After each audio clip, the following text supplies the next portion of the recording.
Lo Stato nei territori, efficienze e qualità dei servizi, uno sguardo al futuro ed effetti sulle imprese. È stato questo l'argomento dell'annuale Assemblea Generale dei Soci di Confartigianato Vicenza, per ricordare le aspettative delle imprese e sentire come gli enti locali, dalla Regione ai Comuni, stanno affrontando un percorso di riordino che muove da due obiettivi principali: ridurre i costi e migliorare i servizi. Si leva da più parti il grido di dolore di chi si sente oppresso dal peso della burocrazia, imprese in testa. L'ufficio studi di Confartigianato ha stimato un costo annuo medio per le piccole e medie imprese di oltre 7.000 euro all'anno, che si aggiunge ad un'abnorme pressione fiscale.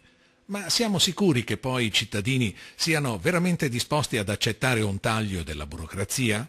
Per raccontare dell'Assemblea Generale dei Soci di Confartigianato Vicenza partiamo da questo interrogativo con il quale il Presidente della Regione Luca Zaia ha praticamente chiuso il suo intervento. Perché quelli che vengono oggi definiti eccessi della burocrazia sono anche figli di rivendicazioni che hanno dato a tutti lo spazio per esprimere e sostenere le loro tesi, che consentono il diritto di veto, che pretendono una moltiplicazione di controlli e controllori.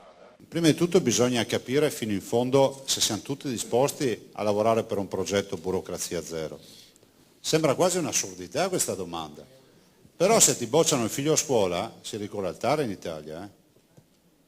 Non è che gli dai un ceffone e dici torna a scuola e studia. Cioè, quindi poi si rivendicano questi diritti che sono istituti della burocrazia. Quando dalla teoria si passa alla pratica, soprattutto quando si parla di procedure autorizzative, e porta l'esempio della Pedemontana, ci si rende conto che quel mostro della burocrazia in buona parte è voluto dagli stessi cittadini. Se da un lato c'è la grande macchina burocratica, vi dico la mia impressione, dall'altro in questo paese una sorta, e capitemi bene, io sono per la democrazia, una sorta di cattiva interpretazione del modello democratico, di una sublimazione della democrazia, che non vuol dire che fa male la democrazia, ma dove il diritto di veto c'è per tutti. Noi abbiamo un'autostrada, superstrada scusate, perché anche lì c'è stato un diritto di veto, la gente si è dimenticata, lo vedrete quando sarà realizzata perché si chiama superstrada, per limiti di velocità, raggi di curvatura eccetera, perché i comitati allora hanno detto che la superstrada era meglio dell'autostrada.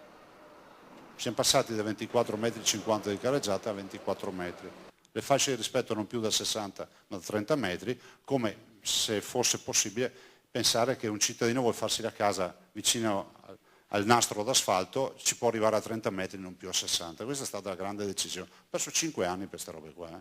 Allora io dico che le leggi si fanno anche in virtù del fatto che spesso la piazza le chiede. Bisogna controllare quello che fa il sindaco.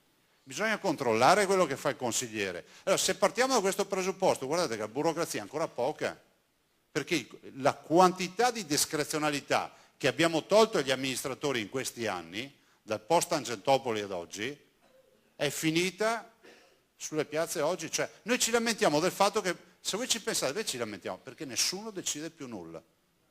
Ma è la tragedia di questi tempi. Io dico agli amministratori li valuti come i manager, gli dai gli obiettivi, li pesi, li paghi in base agli obiettivi e a casa se sbagliano e se rubano vanno in galera. Punto. Le istituzioni locali, regioni, province e comuni sono oggi interessati da un processo di trasformazione che suscita aspettative di semplificazione, di snellimento della macchina amministrativa, di maggiore efficienza e di riduzione dei costi. Ed è per questo che il tema è stato al centro dei lavori dell'Assemblea degli Artigiani Vicentini. Ma è opportuno considerare che anche qui un ruolo importante nel percorso, già avviato in Veneto, lo avrà la gente, ad esempio nell'operazione che riguarda l'accorpamento dei comuni. Sentiamo ancora Zaia. 581 comuni sono i comuni del Veneto. Per me il Veneto ideale è il Veneto da 150 comuni, avremo un risparmio di circa 1 miliardo di euro all'anno. C'è da dire una cosa, che il tutto è in mano ai cittadini, perché lo si fa rispettando le regole della democrazia e coinvolgendo i cittadini. Penso che comunque l'efficienza che possono dare le aggregazioni, quindi le fusioni dei comuni, i cittadini le possono apprezzare fin da subito. Quanto alle regioni, Zaia si è detto a favore di una ridefinizione dei confini per ovviare a marcate differenze di ordine demografico che si riflettono sugli aspetti gestionali ed economici. L'applicazione poi dei costi standard è vista come una soluzione obbligata e i parametri del Veneto sono un punto di riferimento a livello nazionale. In Veneto, ci ha spiegato l'assessore al bilancio agli enti locali Roberto Ciambetti, sono 280 i comuni obbligati, in forza delle disposizioni di legge sia nazionali che regionali, a gestire assieme le funzioni primarie. Di questi, 230 hanno già indicato il tipo di associazionismo che attiveranno. Un'iniziativa non subita, sottolinea Ciambetti, ma costruita ancora nel 2011 attraverso l'ANCI e quindi dai rappresentanti dei comuni. Quindi una cosa che è partita dal basso, ha creato una cultura anche a livello degli enti locali che sta dando i suoi frutti. Abbiamo anche qualche realtà che ha dei problemi, appunto sono poche rispetto alla stragrande maggioranza degli enti locali che ha colto questa cosa non come un vincolo, non come un obbligo, ma come un'opportunità, perché abbiamo sempre spiegato che noi vogliamo che i nostri enti locali diano migliori servizi ai propri cittadini e alle proprie imprese, ed è una cosa che la stragrande maggioranza dei sindaci ha capito e non sta facendo battaglie di retroguardia, sta invece appunto proseguendo su questa strada con cose positive e non con problemi. Se da Roma i riscontri alle attese di semplificazione e riduzione della pressione fiscale tardano ad arrivare, le imprese confidano che un esempio, una risposta, giungano intanto dagli enti locali, con i quali il dialogo e la collaborazione hanno già dato buoni frutti. Ci pare che la strada che stanno percorrendo sia buona, potrà portare assolutamente dei miglioramenti da un punto di vista economico per i costi dei comuni e speriamo che tutto questo poi si traduca in semplificazione delle pratiche burocratiche, una limitazione di quelli che sono i livelli autorizzativi, ergo delle grandi economie che poi dovrebbero essere una detassazione e una possibilità di lavorare meno per pratiche burocratiche che ci stanno assillando.